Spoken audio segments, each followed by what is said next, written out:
Assalamualaikum warahmatullahi wabarakatuh. Anak-anak, bagaimana kabar kalian hari ini? Semoga kalian sehat selalu ya. Karena adanya pandemi COVID 2019, maka untuk saat ini kita masih harus belajar dari rumah. Akan tetapi, anak-anak tidak boleh patah semangat dalam belajar. Karena dimanapun tempatnya, tugas utama kita adalah belajar. Kali ini kita akan bersama-sama belajar tentang hubungan antar gagasan. Mari simak penjelasan berikut ini. Di dalam suatu teks bacaan, terdapat beberapa paragraf. Seperti pada contoh bacaan yang berjudul "Perbedaan Bukanlah Penghalang", terdapat beberapa paragraf. Ada 3 paragraf, dan masing-masing paragraf terdiri dari beberapa kalimat. Dalam satu paragraf, umumnya terdiri dari 3 hingga 7 kalimat. Kalimat-kalimat inilah yang digunakan untuk menentukan suatu gagasan yang ada pada paragraf tersebut. Nah, apakah kalian masih ingat dalam satu paragraf ada berapa gagasan?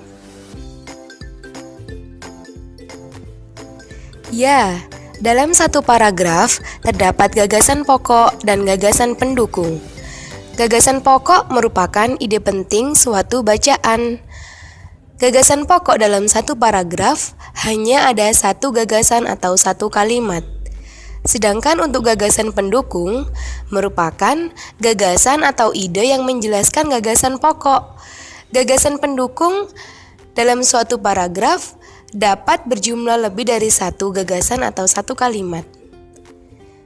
Gagasan pokok dan gagasan pendukung yang saling berkaitan atau saling mendukung dalam suatu paragraf dapat memudahkan kita untuk menentukan hubungan antar gagasan. Nah, sekarang coba anak-anak simak contoh teks 1 yang akan Ibu bacakan. Judulnya Kerak Telur Babeh Romli. Kerak telur merupakan salah satu makanan khas Betawi.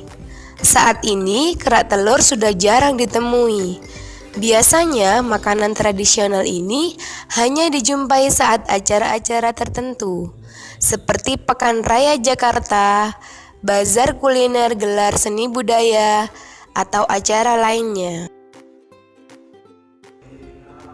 Pada contoh teks 1 yang berjudul Kerak Telur Babeh Romli, ada 3 kalimat yang saling berkaitan dan saling mendukung.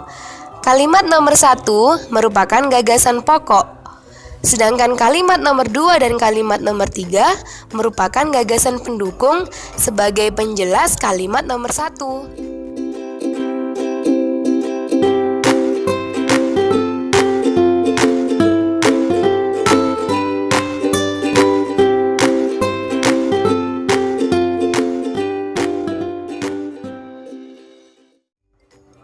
Sekarang anak-anak coba perhatikan contoh teks yang kedua. Akan Ibu bacakan. Judulnya Dodol Betawi Pak Ridwan. Momen lebaran tak akan lengkap tanpa adanya dodol Betawi. Makanan ini biasanya selalu tersedia di samping ketupat dan opor ayam. Makanan tradisional ini rasanya manis. Itulah sebabnya makanan ini banyak digemari masyarakat. Pada contoh teks yang kedua, terdapat 4 kalimat yang saling berkaitan dan saling mendukung. Gagasan pokok terdapat pada kalimat nomor 4, sedangkan gagasan pendukung terdapat pada kalimat nomor 1, 2, dan nomor 3.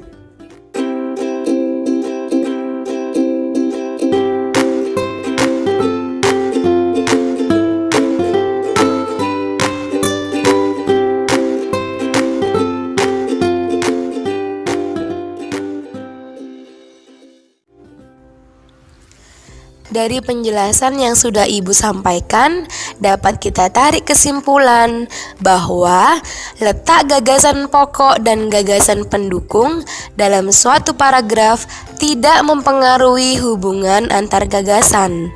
Akan tetapi, hubungan antar gagasan dapat kita tentukan jika gagasan pokok dan gagasan pendukung dalam suatu paragraf memiliki hubungan yang jelas. Kita juga dapat menentukannya jika kalimat-kalimat dalam paragraf tersebut saling mendukung dan tidak berdiri sendiri. Kalian telah menyimak penjelasan tentang hubungan antar gagasan. Bagaimana? Apakah kalian sudah memahaminya? Jika belum, kalian dapat memutar kembali video pembelajaran ini. Terima kasih. Wassalamualaikum warahmatullahi wabarakatuh.